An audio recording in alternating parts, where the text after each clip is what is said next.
Hello everyone, I'm Jan Angel, your 26th District State Representative.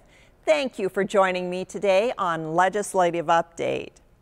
More than 4,000 people in the 26th District are out of work, and 320,000 statewide who are unemployed. It's one of the highest unemployment rates in 2 decades in Washington. It's also why I believe our #1 goal this session needs to be creation of jobs in the private sector.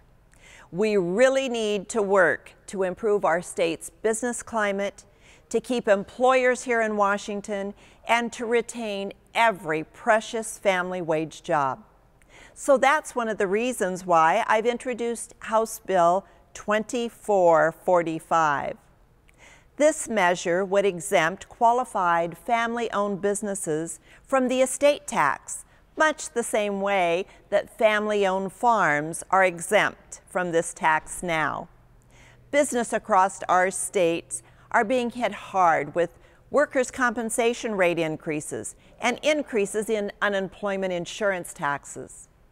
But many family-owned businesses of second, third, or fourth generations continued to get whacked with this estate tax.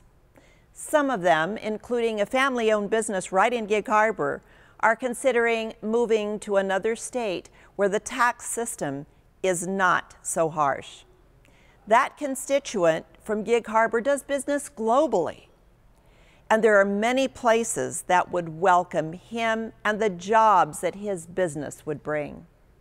He explained to me that family-owned businesses, which grow from one generation to the next, are being hit hard when they are taxed on the estate revenue that is being used to operate their businesses. As I look into this issue, I discovered there's an estate tax exemption for family-owned farms. So why not provide the same exemption for family-owned businesses? The measure has been referred to the House Finance Committee, and I'm working to get a hearing. If we could provide needed tax relief for family-owned businesses, it would allow them to grow and create more needed jobs rather than looking for other places to grow outside of our state. A public hearing was held on my follow-up measure to the Respectful Language Bill I authored and the legislature passed this last year. Last year's bill replaces the words individuals with mentally retardation, and the words individuals with intellectual disabilities is now there and is a much more respectful term.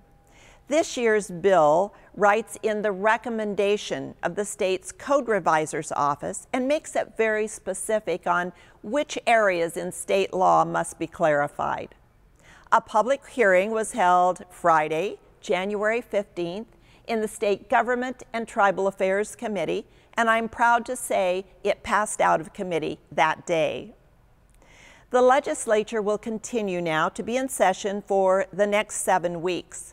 So I want to invite you to contact my office at any time if you have questions, comments, or suggestions. Now, I would like to introduce you to my legislative page this week.